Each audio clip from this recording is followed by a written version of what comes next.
తెలంగాణలో బీఆర్ఎస్ కు ఉన్న బలమైన ప్రతిపక్షం ఏపీలో లేదన్నారు దర్శకుడు రామ్ గోపాల్ వర్మ. జనసేనలో పవన్ కళ్యాణ్ చంద్రబాబుకు కోవట్టని చెప్పారు. వైఎస్ జగన్ అంటే తనకు పాజిటివ్ ఒపీనియన్ ఉందని, కానీ ఓటు వేయమని మాత్రం ఎవరికి చెప్పనని అన్నారు ఆర్జీవి. తెలంగాణలో కేసీఆర్ కొన్నంత స్ట్రాంగ్ అపోజిషన్ అక్కడ లేదని నా ఫీలింగ్. అదే నాకు చాలా స్ట్రాంగ్ ఫీలింగ్ ఏంటంటే పవన్ కళ్యాణ్ చంద్రబాబు గారు కోవర్ట్ అని జనసేన పార్టీలో ఓట్ అనేది నా ఫీలింగ్. ఓటు వేయటం అనేది ఒక బాధ్యత లేకపోవడం.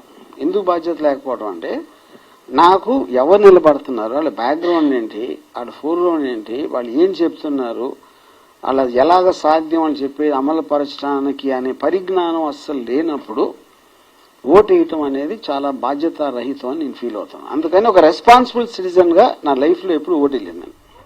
తెలంగాణలో బీఆర్ఎస్ కు ఉన్న బలమైన ప్రతిపక్షం ఏపీలో లేదన్నారు దర్శకుడు రామ్ గోపాల్ వర్మ. జనసేనలో పవన్ కళ్యాణ్ చంద్రబాబుకు కోవట్టని చెప్పారు. వైఎస్ జగన్ అంటే తనకు పాజిటివ్ ఒపీనియన్ ఉందని, కానీ ఓటు వేయమని మాత్రం ఎవరికి చెప్పనని అన్నారు ఆర్జీవి. తెలంగాణలో కేసీఆర్ కొన్నంత స్ట్రాంగ్ అపోజిషన్ అక్కడ లేదని నా ఫీలింగ్. అదే నాకు చాలా స్ట్రాంగ్ ఫీలింగ్ ఏంటంటే పవన్ కళ్యాణ్ చంద్రబాబు గారు కోవర్ట్ అని జనసేన పార్టీలో ఓట్ అనేది నా ఫీలింగ్. ఓటు వేయటం అనేది ఒక బాధ్యత లేకపోవడం.